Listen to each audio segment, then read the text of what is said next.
Good afternoon, ladies and gentlemen. The Federal Chancellor on the outcomes of the European Council. We have engaged in a lengthy exchange of views. Nevertheless, or exactly because of that, we can claim that it has been a successful European Council. We've talked about many issues and have attended to many issues.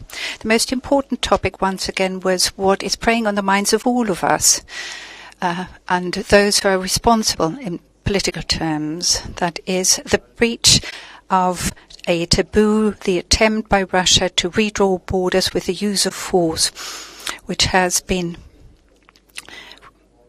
subject of our discussions again. Thus, this Council has sent out once again a strong signal of unity, making it very clear that we stand together and act together, that we decide together, and that we will do together what is necessary in order to stand up to Russia's actions.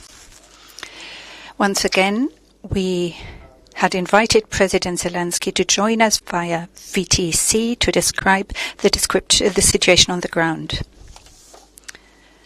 The French President and I reported about the telephone conversation we had with the Russian President, in which we unequivocally insisted on the need for Russia to end this war and to withdraw its troops.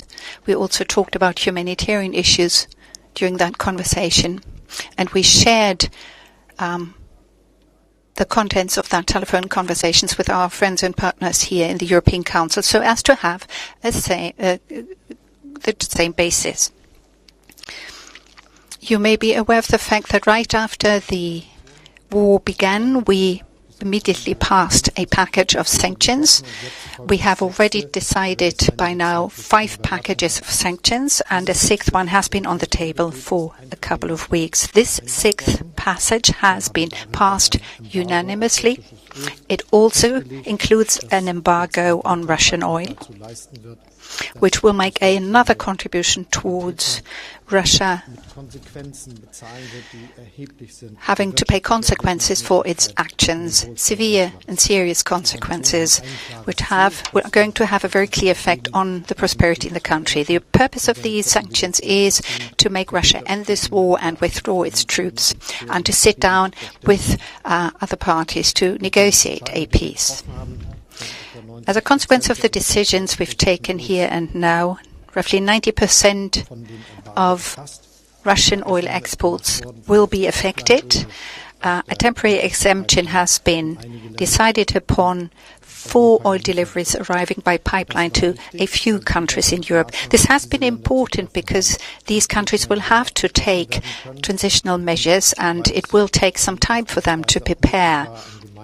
Thus, we want to allow them to do so, and this has enabled us to agree on a common decision. For the Polish government, I would like to say that regardless of this decision, we've been making it very clear that we will continue with our efforts to phase out importing oil products from Russia by the end of the year. So this objective of ours will continue to apply, and it will not be affected by any other decisions.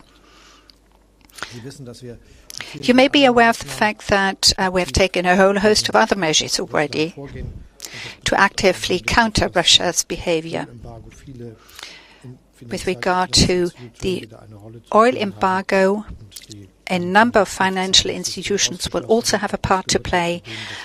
Russian institutions, financial institutions have been de-swifted. All of that will make it more difficult for Russia to act efficiently. Generally speaking, the European Council has clearly presented a picture of unity and shown and expressed its great solidarity with Ukraine. Part and parcel of this is humanitarian assistance. Germany, as you may know, has taken in more than 600,000 registered Ukrainians that are seeking protection, and we're also providing medical treatment for many people wounded during the war. People in Germany also make a contribution towards helping those who have come to Germany to seek protection and require our protection. But above and beyond that, we are also assisting Ukraine in its attempt to defend itself, and we will continue down that road. Part and parcel of this is the support we extend to Ukraine by making available tanks from former stocks of the former Warsaw Treaty, Warsaw Pact. You are aware of the agreement we've entered into with the Czech Republic. Today I talked with the Greek Prime Minister and we agreed that we want to have a similar deal with the Greek side. We will then backfill by making available German armoured infantry fighting vehicles. The details of this deal will be discussed and coordinated by the respective ministers of defence so as to allow speedy implementation. I also talked to my Polish colleague about how we can ensure that agreements like the one that we've reached with the Czech Republic can also be entered into with other countries, and as I said, how we can speed them up. We are in talks with Poland already and we want to actively cooperate in that regard. You may also be aware of the fact that we're supporting financial support, extending financial support to Ukraine. We have shown and continue to show financial solidarity. Germany has already made an important contribution which goes beyond what is being and has been discussed in the European Council here. We've made available 1 billion euros as direct grants in the form of direct grants as members of the G7. Today and yesterday we talked about how the European Union can make available grants in order to express its financial support or its solidarity for Ukraine's financial stability. We've already begun to discuss how best to prepare for the reconstruction of Ukraine. This will be a major task for the next few years, for quite a long period in time, undoubtedly, but must not be, it cannot be overestimated, really. It's really a special magnitude or a task of special magnitude. Thus, we have set ourselves the task of discussing in great detail how best to go about it. We will talk to the representatives of international financial institutions. We will talk to experts. In a way, we need the advice of 6 canes that should advise us how best to go about this. We need all those bodies and institutions that have the expertise to draft a concrete path or to develop such or chart such a card. Ukraine will have a high debt burden to shoulder. It has suffered a high level of destruction, but it has to make a fresh start. It has to rebuild its country, and we want to assist them in doing so. You may also be aware of the fact that this war has an impact that extends beyond the borders of Ukraine and has not only affected Ukraine in a dramatic way, but also some of the neighboring countries and those countries that have taken sanctions, agreed on sanctions, and will suffer economic consequences. It's even more relevant for the countries of the global south. Thus, I was pleased that we were able to talk to the president of Senegal, Macky Sall, whom I paid a visit to but a few days ago, and who joined us by VTC and talked to us about the threat of starvation and famine, and with whom we discussed possibilities for exporting Ukrainian grain to the countries in the global south, allowing them also to have sufficient fertilizers at their disposal. We will continue to discuss this matter. Then we focused on energy policy issues for a number of different reasons. As a direct consequence of Russia's attack, we aim to become independent from oil and gas imports from Russia. I mentioned the oil embargo that we agreed on yesterday. We also, as I said, have decided to phase out coal by the end of the year. All our partners are working at full speed to ensure that they become independent, setting up the necessary infrastructure that will allow us to import gas from many countries in the world via the ports, in order not to have to be solely reliant on the pipelines. It still will be a major challenge to all of us. How can we organize this and at the same time ensure that the necessary investments are being carried out in order to stop climate change and its negative impact so that we can become CO2 neutral by 2045. The power the package Repower EU plays a very important part here, and we talked about this. I believe it to be a strong signal pointing to the way in which the European Union will develop. We also talked about rising energy prices and what we can do in order to avoid them becoming too heavy a burden on our citizens. Germany has already initiated or taken a number of measures in that regard.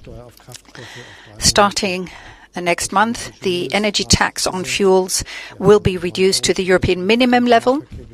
The €9 ticket for local public transport will be available starting tomorrow, offering low-cost and environmental-friendly alternative to cars. And on the 1st of July, electricity consumers will no longer have to pay the EEG surcharge, which will reduce electricity cost for consumers by a total of €6.6 billion. It's important that we act in unity with our partners in Europe and take the measures that ensure that price stability is guaranteed to the extent possible in such a complicated situation, that we manage the transition of our energy markets, and that we can, as quickly as possible, do business in a CO2 neutral manner. And the final major issue that we dealt with here today in great detail, once again, is the issue of Europe's security and defense and its policy in that regard. It's important that we coordinate our efforts better and that we cooperate better.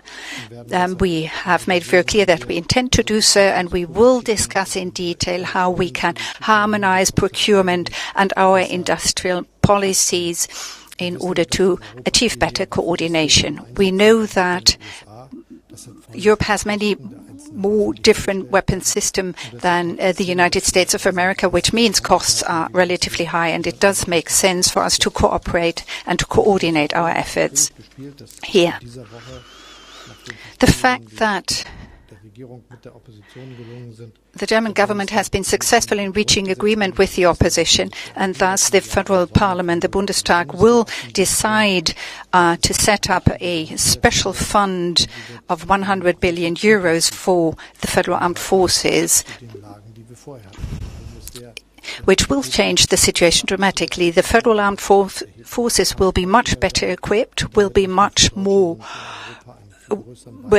stronger in battle, and will thus be able to make a greater contribution towards our common defense.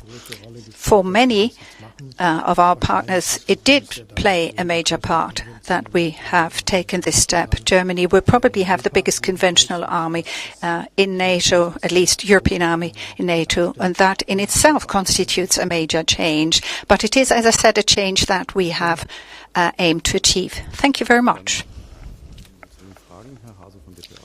Time for a few questions. Mr. Hase, DPA. Ansgar Hase, DPA. Federal Chancellor, if I may, just briefly on our dependency on Russian gas. Can you say, as of now, when do you think a gas embargo would be conceivable? Are we talking 2024 here, or? And then also with regard to the discussion that is taking place in Germany, can you tell us what you meant when you talked about the time in your past, when you addressed the people at the conference of Catholics in Germany? As I said, Germany is working hard to become independent of gas imports from Russia. We are setting up the infrastructure that will help us use gas that is being transported from other countries via the sea. The necessary pipeline is to be set up in the direction of the North Sea and the Baltic Sea, and we will be setting up terminals for gas along their shore. We've also ordered the requisite ships we need, which will make it easier for us to use the equipment and the installations already there. This has to happen quickly, and we hope that before or by the end of the year, major change will have taken place. Other things will take a little bit longer, but one thing in my eyes is clear, and that is that there are going to be quite a few countries that will take much longer than will Germany. What we are making possible now as a consequence of the funds we invest is a process of changing our infrastructure that takes place at high speed and will enhance supply opportunities for Germany. And this will not be possible for each and every country at the same speed. But then again, we are linked with our partners. There are neighboring countries that are not linked up to ports, but they will benefit undoubtedly from the fact that they are neighboring countries of Germany and thus will be linked up to our gas grid and thus will be also benefiting from our endeavors and efforts in that regard.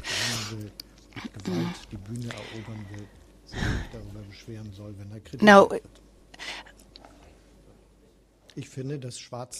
I'm afraid I didn't hear the question because the gentleman didn't use a microphone. The Chancellor refers to a person that was clad in black and apparently tried to disturb that Catholic conference the question referred to. And the Chancellor says that someone who does so in an illegal manner should not become the subject of a debate here in a public place.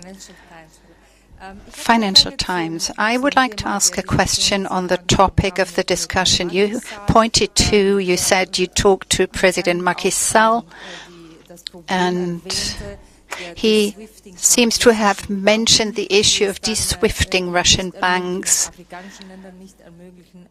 which would make it impossible for African banks to import food from Russia. Is that something that you talked about? And what is your position in that regard? The consequences of de-swifting Russian banks. One thing is clear.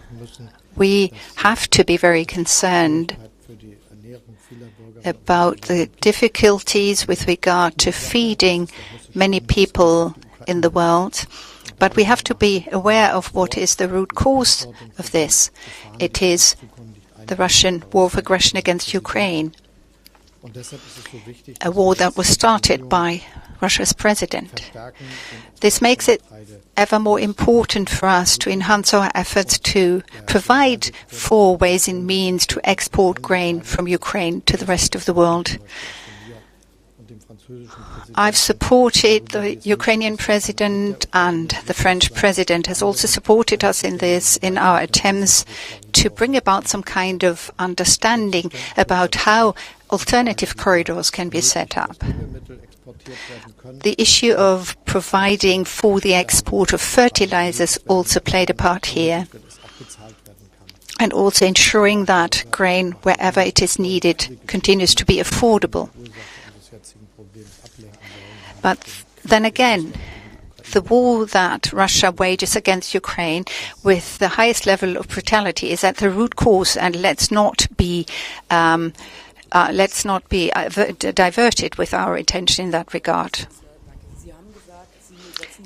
Chancellor, thank you. You said you would continue your efforts to phase out oil and gas imports from Russia by the end of the year. Will you succeed in achieving this objective of yours? And secondly, how do you want to ensure that the refinery in Schwedt in the east of Germany can function by the end of the year without having to rely on Russian oil?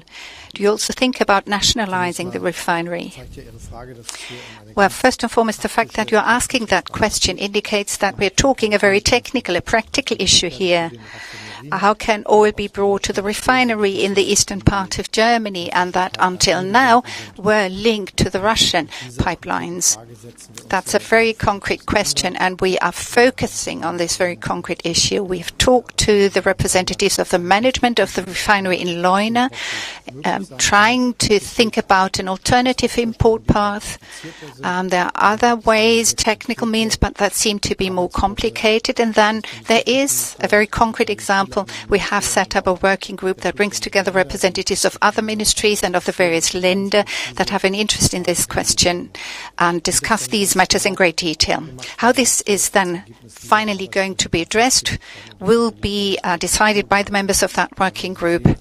And I don't want to anticipate the outcome of their discussions and research, but it's an important issue, and we've been focusing on it for quite some time, and we're trying to speed up developments here. At the end, we will decide the path we intend to pursue, and we probably going to be believed to be the most successful. The job, and one that secures jobs in Leuna and Schwedt. A final question, Ms. Uribe.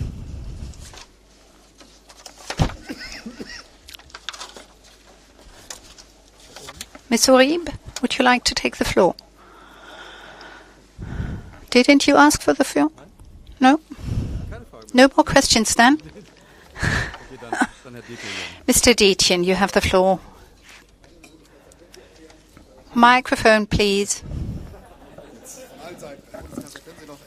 Chancellor, could you perhaps explain to us what instruments the European Union intends to use to avoid that the exemption to the oil embargo leads to distortions of competitions? You know, oil that has been bought cheaply from Russia is being sold elsewhere. And a second question regarding the special fund.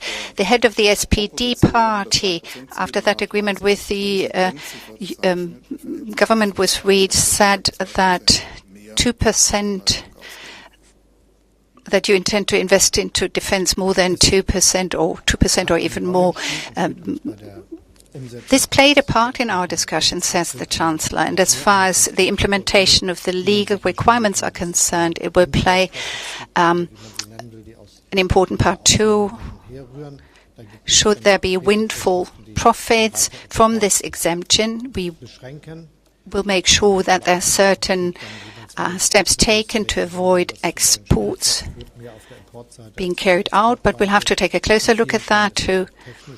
In some cases, it will not be possible. Technically speaking, that refined oil will be simply sold everywhere.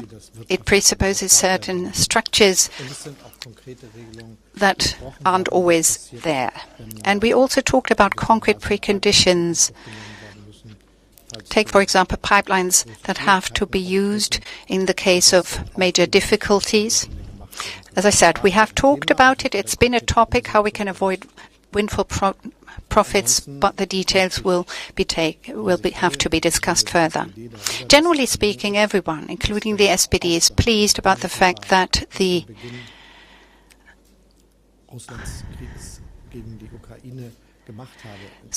proposal I submitted right after Russia invaded Ukraine, saying that we will invest more into equipping our army, setting up a special fund covering 100 billion euros, is actually being implemented. The necessary precondition has now been agreed upon. As I said, this special fund will be set up, and we will focus our efforts on ensuring that the federal army will be equipped quickly in an efficient manner, because that money is to serve the purpose of having an efficient federal armed forces. Increasing the efficiency of our army, increasing our defense capabilities is what this is about. And thus, we were in general agreement on this issue, and we were all pleased that agreement has been reached. And the chairman of the opposition, the major opposition party, helped us bring about this two-thirds majority and played a major part in this. Thank you. That concludes the press conference.